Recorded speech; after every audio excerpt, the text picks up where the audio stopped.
Hello everyone, welcome to scholars. ഇന്ന് നമ്മൾ discuss ചെയ്യാൻ വേണ്ടി പോകുന്നത് മൈക്രോബയോളജിയിലെ വളരെ ഇമ്പോർട്ടൻ്റ് ആയിട്ടുള്ള ക്വസ്റ്റ്യൻസ് ആണ്. AIIMS, NORCET, JIPMER, RRB, Kerala PSC പോലെയുള്ള എക്സാമുകൾക്ക് വളരെയധികം യൂസ്ഫുൾ ആയിരിക്കും. The gas used for fumigation of operation theatres and what is called? Option A, carbon dioxide, B, peroxide, C, nitrogen, D, formaldehyde. The right answer is option D, formaldehyde. The disinfection of rooms or operation theatres by gases is called fumigation. Formaldehyde is used mainly for fumigation of OT. നമ്മൾ സാധാരണയായിട്ട് operation തിയേറ്റേഴ്സിന് അല്ലെങ്കിൽ rooms ഒക്കെ disinfectant ചെയ്യാൻ വേണ്ടിയിട്ട് gases use ചെയ്യുകയാണെങ്കിൽ അതിനെയാണ് fumigation എന്ന് പറയുന്നത്. സാധാരണയായിട്ട് ഫ്യൂമിഗേഷന് യൂസ് ചെയ്യുന്നത് ഫോർമാൽഡിഹൈഡ് എന്ന് പറയുന്ന കളർലെസ് ആയിട്ടുള്ള പഞ്ചന്റ് ആയിട്ടുള്ള ഒരു ഇറിറ്റന്റ് ഗ്യാസ് ആണ്. ഓപ്പറേഷൻ തിയേറ്റർ ഒക്കെ ഫ്യൂമിഗേറ്റ് ചെയ്യാൻ വേണ്ടിയിട്ട് നോർമലി ഫോർമാൽഡിഹൈഡ് ആണ് യൂസ് ചെയ്യാറുള്ളത്. Next question, natural agent for disinfection is Option A, burning. Option B, sunlight. Option C, boiling. Option D, radiation. The right answer is option B, sunlight. Sunlight is a natural disinfectant and which has a role in spontaneous sterilization under natural conditions. And it also have appreciable bactericidal properties. നമ്മൾ സാധാരണയായിട്ട് lake water, tank water, pond water ഒക്കെ sterilise ചെയ്യാൻ വേണ്ടിയിട്ട് അല്ലെങ്കിൽ അത് disinfectant ചെയ്യാൻ വേണ്ടിയിട്ട് use ചെയ്യുന്നത് നാച്ചുറൽ ആയിട്ടുള്ള സൺലൈറ്റിനെയാണ്. അപ്പം സൺലൈറ്റിലെ UV റേസിന്റെ ഡിസിൻഫെക്ഷൻ പ്രോപ്പർട്ടിയാണ് നമ്മൾ ഇതിനു വേണ്ടിയിട്ട് യൂസ് ചെയ്യുന്നത്. Next question, which of the following is not sterilised by antiseptic solution? Option A, suction catheter. Option B, enema tube. Option C, NG tube. Option D, surgical scissors. The right answer is option D, surgical scissors. Autoclaving is the best method of sterilization for surgical scissors. Surgical scissors sterilise ചെയ്യാൻ വേണ്ടിയിട്ട് autoclaving ആണ് best method ആയിട്ട് പറയുന്നത്. ബാക്കി enema tube, catheters അതെല്ലാം നമുക്ക് clean ചെയ്യാൻ വേണ്ടിയിട്ട് ആന്റിസെപ്റ്റിക് സൊല്യൂഷൻസ് യൂസ് ചെയ്യാം. പക്ഷേ സർജിക്കൽ സിസേഴ്സ് നമ്മൾ സാധാരണയായിട്ട് ഓട്ടോക്ലേവിംഗ് വഴിയാണ് സ്റ്റെറിലൈസ് ചെയ്ത് എടുക്കുന്നത്. A condition of being free from pathogenic organisms or infection called asepsis, disinfection, antisepsis, sterilization. The right answer is asepsis. എന്താണ് അസെപ്സിസ് എന്ന് പറഞ്ഞാൽ നമ്മൾ ഒരു പത്തോജനിക് ഓർഗാനിസംസ് നിന്ന് ഫ്രീ ആണെങ്കിൽ അല്ലെങ്കിൽ അവിടെ ഇൻഫെക്ഷൻ ഇല്ലെങ്കിൽ നമുക്ക് പറയാം അതിനെ അസെപ്സിസ് എന്ന്, അല്ലെ? അപ്പം ഇൻഫെക്ഷൻ ഇല്ലാത്ത ഒരു അവസ്ഥ അല്ലെങ്കിൽ അവിടെ പത്തോജനിക് ഓർഗാനിസംസിന്റെ പ്രസൻസ് ഇല്ലെങ്കിൽ നമുക്ക് അതിനെ അസെപ്സിസ് എന്ന് പറയാം. Next question, efficiency of dry heat is tested using Clostridium tetani, Corynebacterium diphtheriae, Bordetella pertussis, Clostridium perfringens. നമ്മൾ ഡ്രൈ ഹീറ്റിന്റെ എഫിഷ്യൻസി ടെസ്റ്റ് ചെയ്യാൻ വേണ്ടിയിട്ട് ഏത് ഓർഗാനിസത്തിനെയാണ് നമ്മൾ യൂസ് ചെയ്യുന്നത് എന്നുള്ളതാണ് question. The right answer is Clostridium tetani. Spores of non toxigenic strain of Clostridium tetani are used to test dry heat efficiency. Inoculating loop is sterilized by hot air oven, autoclave, flaming, radiation. ചോദിച്ചിരിക്കുന്നത് ഇനോക്കുലേറ്റിംഗ് loop നമ്മൾ എങ്ങനെയാണ് sterilise ചെയ്യുന്നത്? Hot air oven ആണോ, autoclaving method ആണോ, flaming ആണോ, radiation ആണോ? The right answer is flaming. Option C ആണ് right answer എന്ന് പറയുന്നത്. Red heat or flaming, it's a method of dry heat sterilisation. അപ്പൊ നമ്മൾ റെഡ് ഹീറ്റ് ആണെങ്കിലും അല്ലെങ്കിൽ ഫ്ലെയിമിംഗ് മെത്തേഡ് എന്ന് പറയുന്നത് ഡ്രൈ ഹീറ്റ് സ്റ്റെറിലൈസേഷനിൽ വരുന്നതാണ്.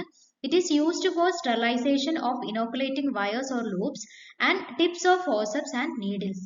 സാധാരണയായിട്ട് നമ്മൾ ഇനോക്കുലേറ്റിംഗ് വയേഴ്സ്, ലൂപ്സ് അല്ലെങ്കിൽ ഫോർസെപ്സിന്റെ ടിപ്സ്, നീഡിൽസിന്റെ ടിപ്പ് ഒക്കെ സ്റ്റെറിലൈസ് ചെയ്യാൻ വേണ്ടിയിട്ട് യൂസ് ചെയ്യുന്ന ഒരു മെത്തേഡാണ് റെഡ് ഹീറ്റ് അല്ലെങ്കിൽ ഫ്ലെയിമിംഗ് മെത്തേഡ് എന്ന് പറയുന്നത്.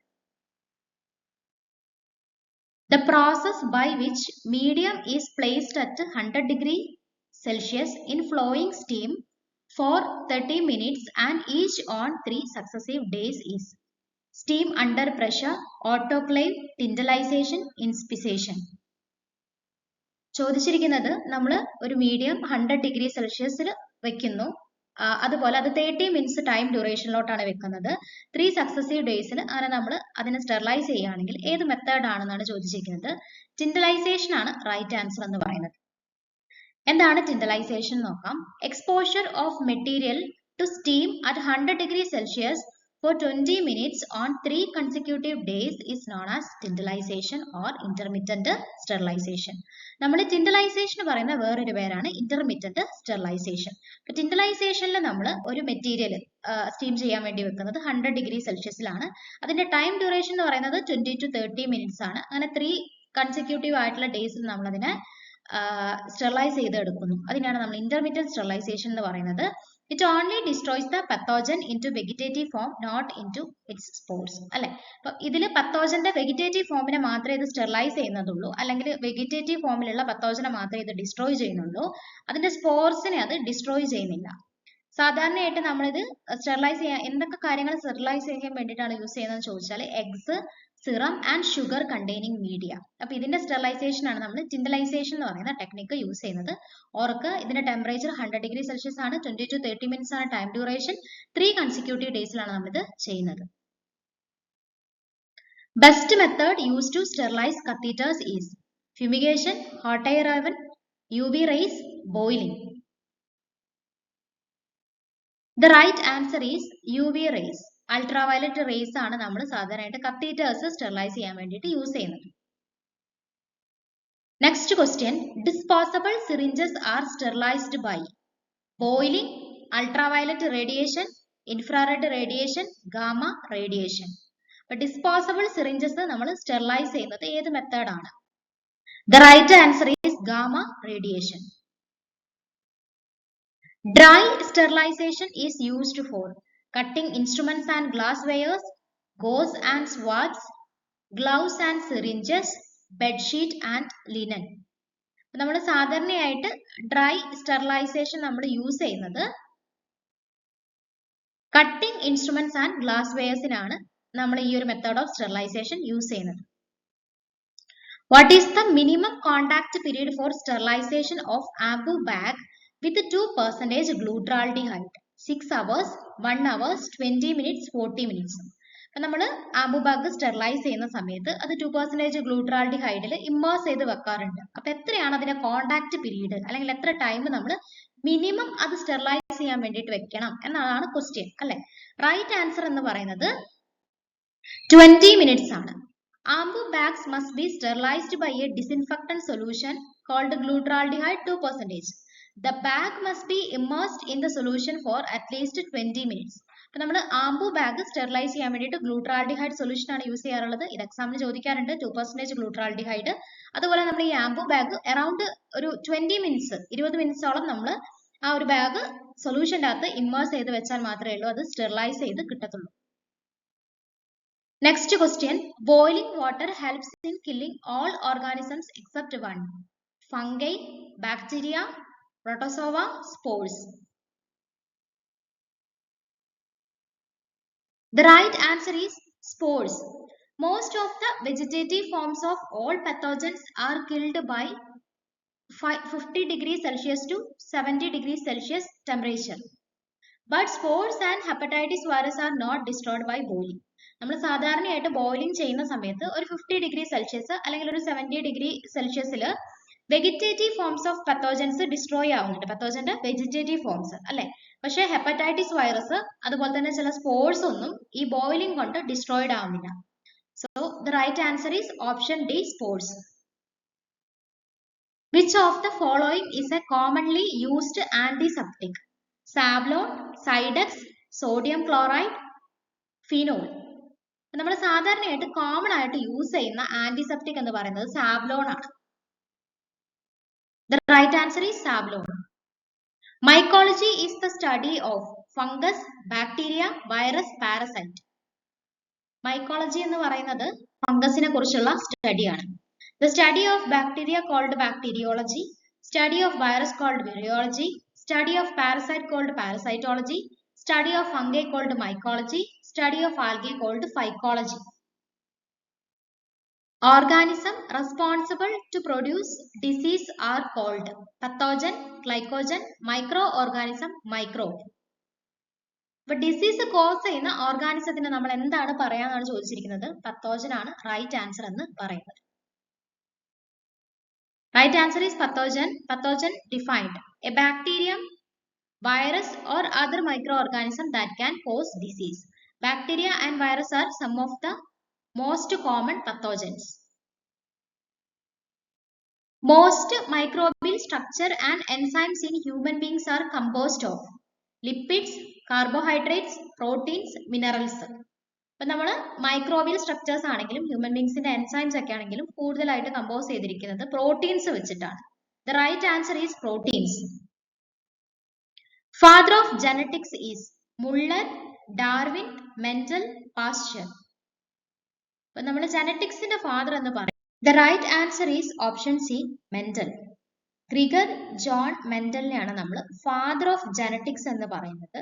അദ്ദേഹം പീ പ്ലാന്റ്സിൽ ഒരുപാട് എക്സ്പെരിമെന്റ്സ് കാര്യങ്ങളൊക്കെ നടത്തിയിട്ടുണ്ട്. അതിൻ്റെ അകത്തുനിന്നാണ് മനസ്സിലായത് പാരന്റ്സ് നിന്ന് ഓഫ് സ്പ്രിങ്സിലോട്ട് സർട്ടൺ ട്രേറ്റ്സ് ഒക്കെ പാസ് ചെയ്ത് പോകുന്നുണ്ട് അല്ലെ. അങ്ങനെ അദ്ദേഹം ഒരുപാട് എക്സ്പെരിമെന്റ്സ് പീ പ്ലാന്റ്സിലൊക്കെ നടത്തിയിട്ടുണ്ട്. അപ്പൊ അദ്ദേഹത്തിന്റെ കോൺട്രിബ്യൂഷൻസ് കൊണ്ട് തന്നെ നമ്മൾ അദ്ദേഹത്തിനെ ഫാദർ ഓഫ് ജനറ്റിക്സ് എന്നാണ് പറയുന്നത്. Father of microbiology Anton van Leeuwenhoek, Louis Pasteur, Lister, Robert Koch. Father of microbiology എന്ന് ചോദിച്ചാൽ right answer Anton von Leeuwenhoek ആണ്. അപ്പൊ അദ്ദേഹത്തിന്റെ മെയിൻ കോൺട്രിബ്യൂഷൻസ് എന്ന് പറയുന്നത് അദ്ദേഹമാണ് മൈക്രോസ്കോപ്പ്, മെയിൻ ആയിട്ടുള്ള ഇൻവെൻഷൻ മൈക്രോസ്കോപ്പ് കണ്ടുപിടിച്ചു അല്ലെ, മൈക്രോസ്കോപ്പ് ഇൻവെൻഷൻ. അതുപോലെ തന്നെ discovers and describe micro organisms, ആദ്യമായിട്ട് മൈക്രോ ഓർഗാനിസംസിനെ ഡിസ്കവർ ചെയ്തു, അതിനെക്കുറിച്ച് ഡിസ്ക്രൈബ് ചെയ്തു. പ്രോട്ടിസ്റ്റ്, ബാക്ടീരിയ, അതുപോലെ തന്നെ sperm cells, blood cells, microscopic nematodes. അപ്പൊ ഇതിനെക്കുറിച്ചെല്ലാം ആദ്യമായിട്ട് സംസാരിച്ചത് അല്ലെങ്കിൽ അതിനെക്കുറിച്ചെല്ലാം ഡിസ്ക്രൈബ് ചെയ്തത് ആന്റൺ വോൺ ല്യൂവൻഹോക്ക് ആണ്. അതുപോലെ തന്നെ പ്ലാന്റ് അനാട്ടമിക്ക് ഒരു ഫൗണ്ടേഷൻ ലെയ്ഡ് ചെയ്തത് അദ്ദേഹമാണ്. അതുപോലെ തന്നെ സിംഗിൾ സെൽഡ് ഓർഗാനിസംസിനെ കുറിച്ചിട്ട് ആദ്യമായിട്ട് പറഞ്ഞത് ആന്റൺ വാൻ ല്യൂവൻഹോക്ക് ആണ്. അതുപോലെ നമ്മൾ ബാക്ടീരിയക്ക് നിരവധി ഷേപ്പുകൾ ഉണ്ട്. കോക്കെ ആണെങ്കിൽ സ്പിയർ ഷേപ്ഡ് ആണ്, ബാസിലെ ആണെങ്കിൽ അതിന് റോഡ് ഷേപ്ഡ് ആണ്. ഇങ്ങനെ ബാക്ടീരിയയുടെ ഷേപ്പിനെ കുറിച്ചെല്ലാം ഡിസ്ക്രൈബ് ചെയ്തത് ആന്റൺ വാൻ ല്യൂവൻഹോക്ക് ആണ്. അതുപോലെ നമ്മൾ ഫാദർ ഓഫ് മോഡേൺ മൈക്രോബയോളജി എന്ന് പറയുന്നത് ലൂയിസ് പാസ്ചർ ആണ്. ഇത് എക്സാമിന് ചോദിക്കാറുണ്ട്. അപ്പൊ father of microbiology Anton von Leeuwenhoek ആണെങ്കിലും ഫാദർ ഓഫ് മോഡേൺ മൈക്രോബയോളജി എന്ന് നമ്മൾ പറയുന്നത് ലൂയിസ് പാസ്ചറിനെയാണ്. അപ്പൊ എന്തൊക്കെയാണ് അദ്ദേഹത്തിന്റെ മെയിൻ ആയിട്ടുള്ള കോൺട്രിബ്യൂഷൻസ് ഉള്ളത് നോക്കാം. ഇത് വളരെ ഇമ്പോർട്ടന്റ് ആണ്, ഓരോ പോയിന്റ്സും എക്സാമിന് ചോദിച്ചതാണ്. ഇപ്പൊ ജേം തിയറി ഓഫ് ഡിസീസ് അല്ലെ. അപ്പം ചില സർട്ടൺ ഡിസീസുകൾ ചില മൈക്രോ ഓർഗാനിസംസ് നമ്മളെ ബോഡിയിലോട്ട് എൻ്റർ ചെയ്യുന്നത് കൊണ്ടാണ് ഉണ്ടാവുന്നത് അല്ലെ. ആ ഒരു രീതിയിലുള്ള തിയറി ആദ്യമായിട്ട് കൊണ്ടുവന്നത് ലൂയിസ് പാസ്ചർ ആണ്. Certain diseases results from invasion of micro organisms അല്ലെ. ഇതാണ് ജേം തിയറി ഓഫ് ഡിസീസിന്റെ ഏറ്റവും ബേസ് എന്ന് പറയുന്നത്. അതുപോലെ പാസ്ചറൈസേഷൻ എന്ന് പറയുന്ന പ്രോസസ്സ് ഇൻവെന്റ് ചെയ്തത് ലൂയിസ് പാസ്ചർ ആണ്. And he also coined the term microbiology അല്ലെ. മൈക്രോബയോളജി എന്ന് പറയുന്ന ഒരു വേർഡ് ആദ്യമായിട്ട് കോയിൻ ചെയ്തത് ലൂയിസ് പാസ്ചർ ആണ്. അതുപോലെ തന്നെ അദ്ദേഹം കോൺട്രിബ്യൂട്ട് ചെയ്ത അല്ലെങ്കിൽ അദ്ദേഹം പറഞ്ഞ ഒരു കാര്യമാണ് ഫെർമെന്റേഷൻ അല്ലെ. Specific microbes cause specific type of fermentation. അപ്പൊ ഓരോ മൈക്രോബ്സും ഓരോ ടൈപ്പിലുള്ള ഫെർമെന്റേഷൻസ് കോസ് ചെയ്യുന്നു. അതുപോലെ തന്നെ ആന്ത്രാക്സ്, കോളറ, റാബീസ് വാക്സിൻസ് എല്ലാം ഡിസ്കവർ ചെയ്തത് ലൂയിസ് പാസ്ചർ ആണ്. And he also disproved spontaneous generation.